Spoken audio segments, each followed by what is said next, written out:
or something like that, and that would make it an important date for you.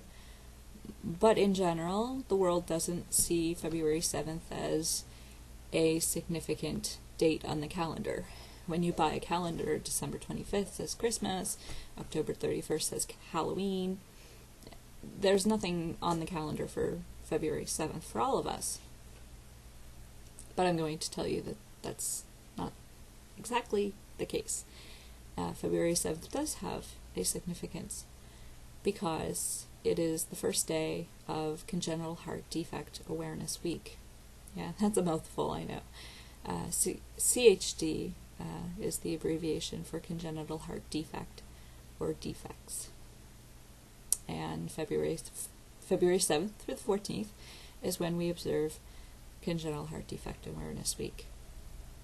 So that's what my video today is about. I'm going to start with a little bit of background from my childhood. I was fortunate to grow up in an extended family household. I lived with my mother and her parents, and frequently other relatives were around. I had a cousin who lived with us for a while. I had an aunt who lived with us for a while. My great-grandmother was around a lot. I had uncles, and I was very, very fortunate to live in a house where the family was always around. But of most importance was that I had the blessing of living with an incredible man who was my grandfather. And I had an unbreakable, spiritually strong bond with him that I cannot explain to you with words. He and I clicked, and without a doubt, no one in my life before or since has given me the kind of unconditional love that I had from my grandfather. He was a hardworking, determined, generous man who instilled in me more of my moral values and ethics and beliefs than pretty much anyone.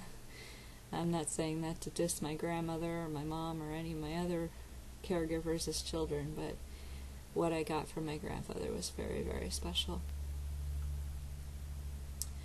My grandfather got ill when I was 3 or 4 years old, and I believe it began with a heart attack, and subsequently he had a number of open heart surgeries, one including a valve replacement. So in the years that I was learning to read and write, learning my ABCs and 1, 2, 3s, I was also learning words like aorta, pulmonary, valve, cardiac, EKG, echocardiogram, names of medications like Lasix and warfarin were words that were part of my vocabulary at age 5, 6, 7, 8, 9, and so on. So I didn't grow up ignorant of things about the heart and about heart disease. I grew up quite aware of the challenges that came with heart attacks and open heart surgeries. But never in a million years growing up did I ever think that those things would be part of my life as a mother. My daughter, Carly Rose, is 9 years old. She's one of my 4 children. She has an older sister, Julia, an older sister, Katie, and a younger sister named Amy Lee. Carly Rose was born on November 10th, 2004. She was a surprise. She wasn't a mistake. She was a surprise, but a very welcomed one. Her birth was, her delivery was very easy. But unfortunately, at birth, my daughter was in respiratory and cardiac distress and very quickly taken to the neonatal intensive care unit. She was premature, and on top of being premature and not having fully developed lungs or digestive tract abilities like gag reflex and gag issues, swallowing issues, don't want to get into big medical terminologies, but in addition to the typical things seen in preemies, my daughter's, what was the first issue primarily with Carly was that she had hemolytic disease of the newborn, which is also known as hemolytic anemia. And that was a result of an incompatibility with my blood. My blood contains a negative little c antibody.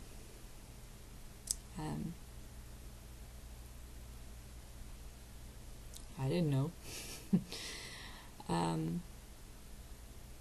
So she was sick with that, which was affecting her liver and the hemoglobin levels in her blood. She was extremely jaundiced, so she required phototherapy for a very long time, weeks. And so those first days in NICU, she was on a mechanical ventilator to breathe, and she was being given IV fluids. She was being given supplements to help her build up her blood and try to correct some of the issues that had arisen from hemolytic disease of the newborn.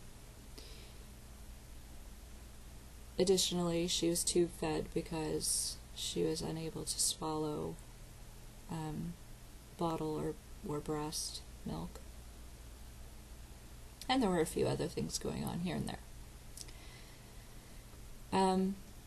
We were in NICU for probably 10 days before a significant change happened. One day, a nurse came by her little semi-incubator bassinet type bed and did a regular checkup of her heart, listened to her heart and listened to her breathing. And when she did that, it didn't cross my mind that this was anything unusual. This happened several times a day and night, and we'd been in NICU long enough that it didn't faze me when a nurse came by to listen to her heart. But that particular time, the nurse listened and listened and listened, moved her in different positions and kept listening. And as that was going on, in my mind I was thinking, okay, what's this all about? You really like her heartbeat? That's not what I was thinking. I was thinking there's something wrong. It took her a couple of minutes, not long, but she said, I need to consult a cardiologist to come see your baby. Okay. Sure. Why not add another specialist to the list of people who have seen Carly? Trying to stay as calm as I could, of course, I use humor usually in my life to overcome or hide or mask how I'm really feeling. So basically what happened was this really cute doctor came in, and I couldn't help but think, this guy is he's good to look at. And in retrospect, I feel a little bit of guilt and shame that at that moment I knew potentially there was something wrong with my baby's heart, and I was focused on how cute this guy was. But that's my confession for the day. So the cardiologist examined Carly, and he started by picking her up and looking at all her body parts, her back, her legs, her feet, her fingers, her eyes, her nose, in my head I'm thinking, you're here to listen to her heart. Why are you looking at her fingers and her toes? But I'm not a doctor, and ignorance is bliss, I guess. He saw things that I just hadn't noticed. So he did listen to her heart for a fair amount of time, not as long as the nurse did, but he listened to her heart with his stethoscope, and he looked at me and he said, we need to take your baby down the hall to the heart center and do an EKG and an echocardiogram. And of course, childhood, I knew these terms and I knew what those things were. So immediately, my understanding of what might be going on was heightened. I kind of clicked. So still in kind of survival mode, not really allowing myself to think ahead too far, we, myself and a nurse, took Carly down to the heart center and did the EKG. And having seen lots of EKGs of my grandfather's, I kind of learned actually how to read those a little bit on my own, even though I had no medical training whatsoever. And I could tell that it just didn't look the way it should. And then we went into the echo lab, and they did the echocardiogram, and thank goodness Carly was very sleepy and stayed still for the most part, so they got a good look at everything.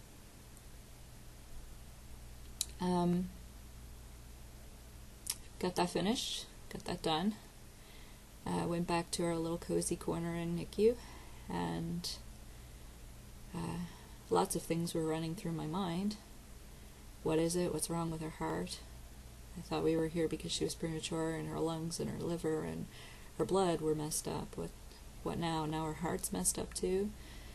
The immediate response I was having was guilt. What did I do? What did I do wrong? My baby's sick. I made her sick. My blood made her sick.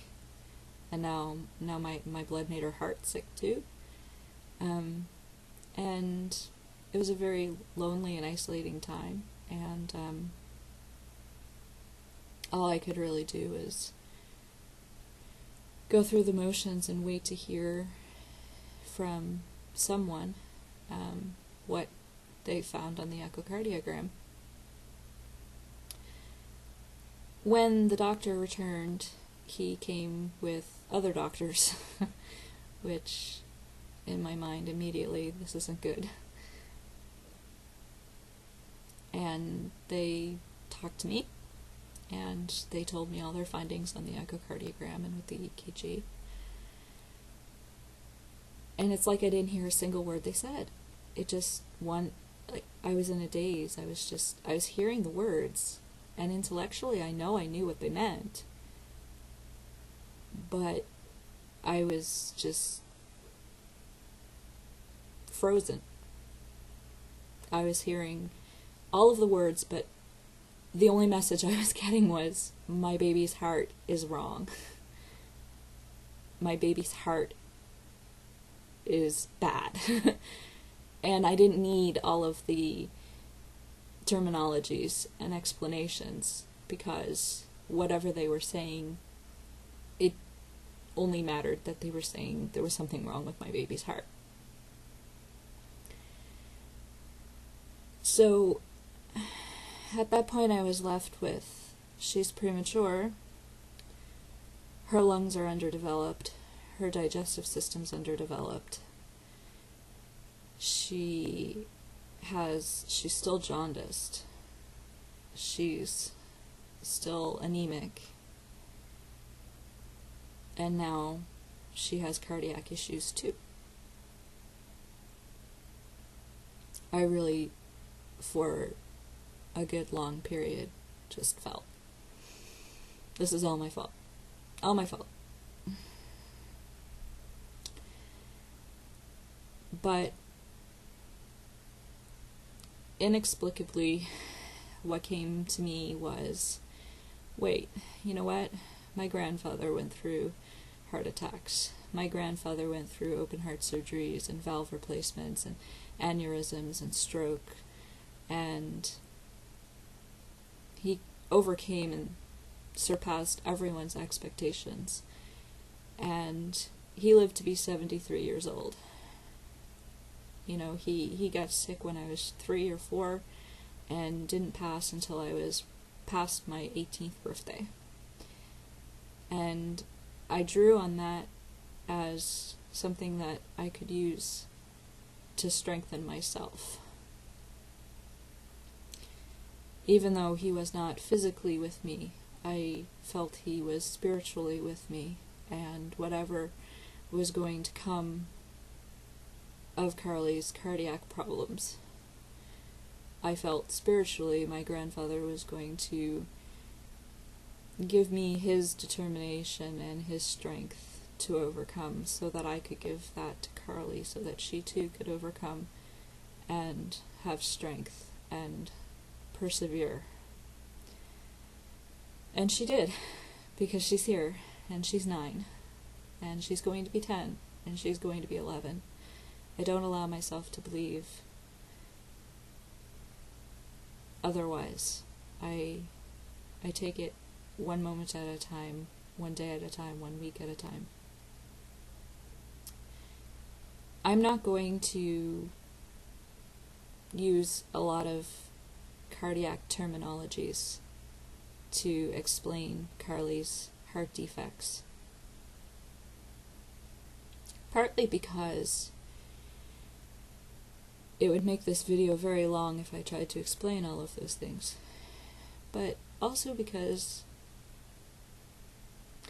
what defects were and were not there is not my reason for talking about this. My reason for talking about this is because I want people to become more aware of how common congenital heart defects are. I had 2 children before Carly, and had been a mother for over 3 years before I heard the words congenital heart defects.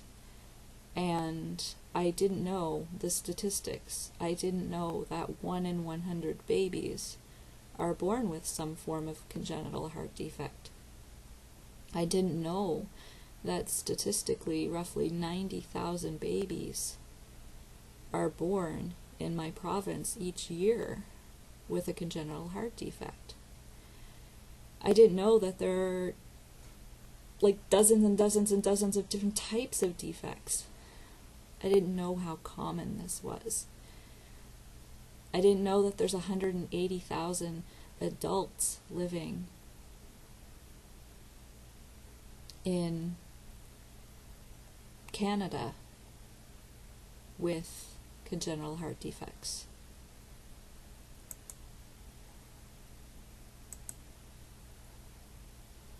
I didn't know that 12 Canadians are born each day with a congenital heart defect. These were statistics that I didn't know and didn't mean anything to me.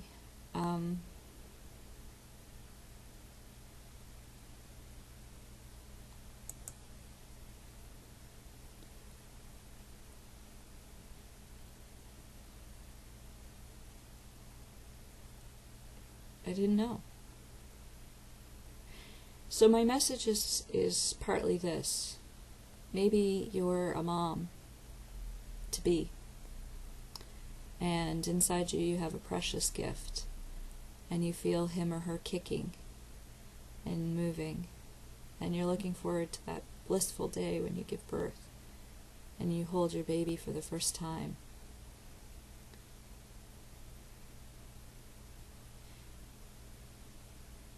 There's a simple, non-invasive test called a pulse oximetry test that can be done in seconds. And it's possible to detect some CHDs simply by administering that non-invasive, very quick pulse oximetry test to a newborn baby. So if you're a mom-to-be out there, or a hopeful mom-to-be, have your baby have a pulse oximetry test before you take him or her home from the hospital. You might be one of the 99 in 100 whose baby doesn't have a heart defect. But you could be 1 in 100 who does.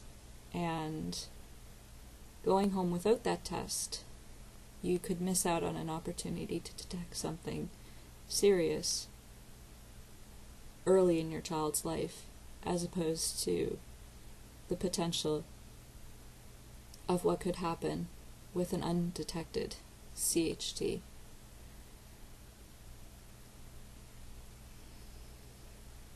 I've been very fortunate. I live in a city that has an excellent care facility and heart center. My daughter's been seen by some very amazing cardiologists and cardiac surgeons. Her procedures and surgeries have all been successful. Her defects, most of her defects were repaired in open heart surgery in 2008, and the problems that remain are not giving her significant difficulty right now. She has other issues that accompany her CHD. And again, I don't want to go into these big, long medical terms that people might not have any clue what I'm talking about, but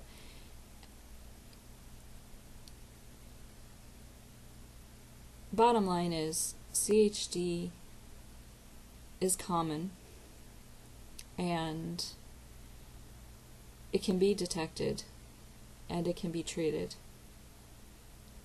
Some are more severe than others, and the more severe defects require more invasive type surgeries, but there are lots that can be treated more easily. Not all CHD kids need to be on medication, some do. Whatever the case may be, people need to know that congenital heart defects are more common than you would think, and I'm just blessed to be able to be here on February 7th, on the first day of CHD Awareness Week of 2014, and be able to say that my daughter has, like my grandfather, the same determination, strength, and perseverance to overcome her challenges. And I believe that she will.